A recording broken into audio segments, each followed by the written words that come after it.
What's up everybody, Zach from Redwood Chronicles. The Vortex generator for the WRX came in today, so we're going to make a quick video on how to install that. It's pretty basic. Put it down, pull the sticky tape covers off, and it sticks to the roof. Make sure you prep it with alcohol, but we'll go through all the steps. Hope you enjoy. Alright, so unfortunately on the box it tells you can go to this certain website and get the instructions. However, they want to make you pay and sign up for an account, so I'll drop the link for the PDF of the instructions in the description down there, and so you can look at them as well, or you can just follow along with the video, whatever's clever. Then the first thing we're going to do is label these, and how we're going to label them is going to be on the instructions, or you can kind of follow along here.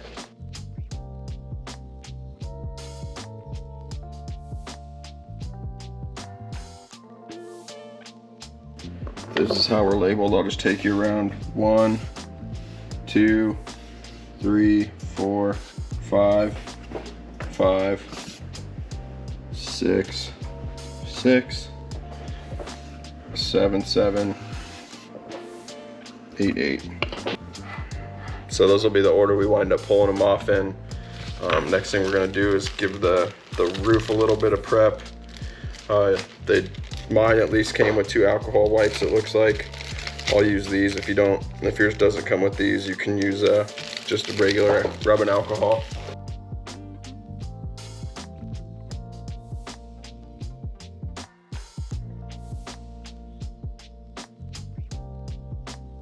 It says it wants you to position this on your car before you pull any of these off. I'm gonna pull numbers 1 and 2 off just because I've done this in the past.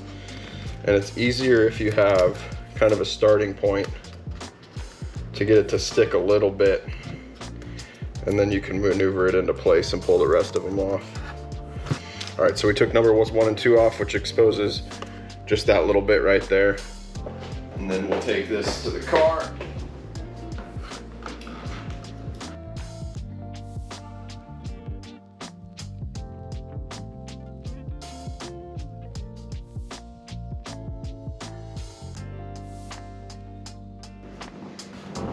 Once you have it where you think it's centered and good, just go ahead and push those 1 and 2 spots down and get that to stick.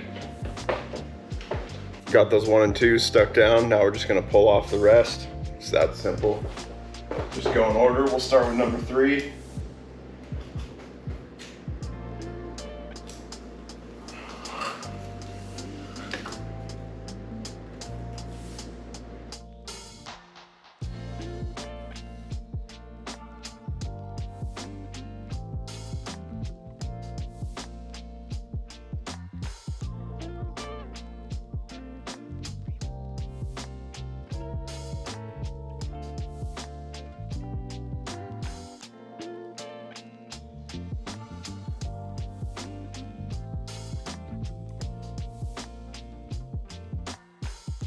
And that's that. Take a little microfiber, put some pressure on it, make sure it's good and stuck. Probably one of the easiest installs to do on these WRXs. It's basically just a big plastic sticker, but it does add some nice character to the back of the car, especially with the lip that I painted black. So had one on the last WRX, I liked it, so we're putting it on this one, and I think it turned out good. If you got any questions, throw them in the comments below. More than happy to answer them. Pretty cut and dry, but if you got them, ask them. If not, like and subscribe. Appreciate the support. Have a good day, guys.